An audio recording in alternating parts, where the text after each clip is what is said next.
미국의 대아시아 무역 관문인 LA항과 롱비치항에 역대 최악의 물류 대란이 이어지고 있습니다. 코로나19 때문에 항만 노동력이 부족한 데다 연말이 다가오면서 수입 물량이 늘었기 때문인데요. 실태와 함께 어떤 문제가 발생하고 있는지 알아보겠습니다. 로스앤젤레스 이영현 특파원 연결합니다. 이영현 특파원, LA와 롱비치항 상황부터 살펴볼까요? 미국의 LA와 롱비치항은 미국의 1, 2위 항구로 미국 전체 물동량의 30%를 처리하는 주요 관문입니다. 그런데 이 항구들의 화물 하역 운송이 지연돼 물류 대란이 벌어지고 있습니다.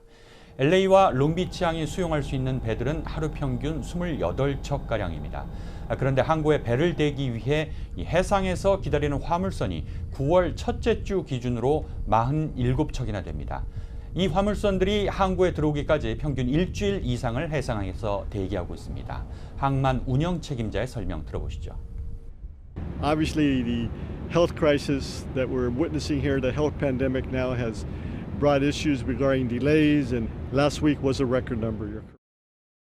네, 코로나가 원인이라는 건데요. 구체적으로 어떤 문제 때문입니까? 네, 가장 큰 이유는 팬데믹 이후 지속되는 항만 근로자 부족입니다. 현재 LA와 롱비치항의 인력이 15%가량 부족해 코로나 이전에는 24시간 3교대로 이루어지던 하역 작업이 현재 2교대 작업만 진행되고 있습니다. 항만 노동자들이 대부분 일용직인데 미국의 실업수당이 이들의 임금과 비슷한 월 4,000달러에 육박하다 보니 일하러 나오지 않는 사람들이 많습니다. 여기에 최근 수입되는 물동량이 늘어난 것도 또 다른 원인입니다. LA항과 롱비치항에 들어오는 물량은 대부분 한국과 중국 등 아시아 지역 수출품인데요. 최근 연말 쇼핑 시즌을 앞두고 유통업체들이 재고 확보에 나선 데다 오는 10월 중국의 국경절 연휴를 앞두고 미리 물건을 수입하려는 수요까지 겹치면서 대란이 벌어지고 있는 겁니다.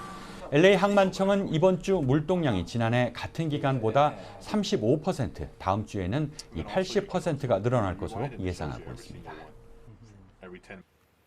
네, 항만 인력이 부족해서 문제가 발생했다. 그렇다면 하역에만 차질이 있는 게 아닐 것 같은데요.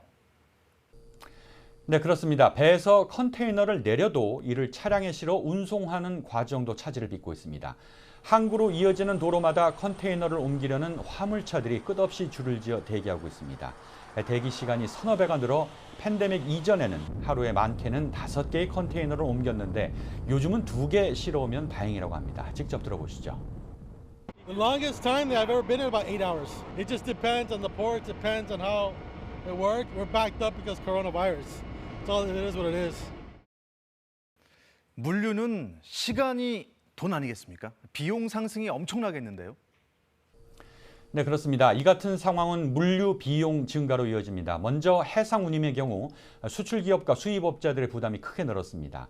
한국에서 미국으로 보내는 컨테이너 한 개의 비용이 코로나 이전에는 200만 원 안팎이었는데 요즘은 $10,000, 1,200만 원가량 내야 합니다. 급한 화물의 경우 웃돈이 1,000만 원 넘게부터 컨테이너 하나당 2천만 원 이상 줘야 하는 경우도 있습니다. 글로벌 컨테이너선 운임지표인 상하이 컨테이너 운임지수 SCFI는 9월 3일 기준으로 17주 연속 오르면서 4,500을 넘기고 있는데요. 팬데믹 이전에는 1,300 수준이었습니다. 내륙 운송 비용도 마찬가지겠죠?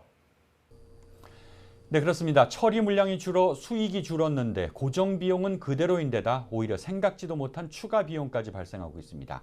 화물 하역이 늦어져 채선료가 발생하고 야적장 대기 시간도 길어져 컨테이너당 하루에 $20의 추가 비용을 내야 하는 경우도 생깁니다.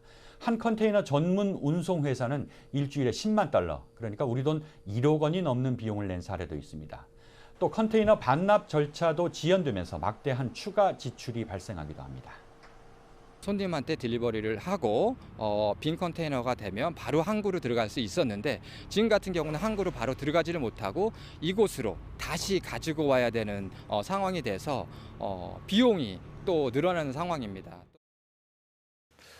업체들의 피해가 상당히 크겠는데요. 그렇습니다. 수출 기업들은 물론 수입 업체들도 심각한 피해를 보고 있습니다.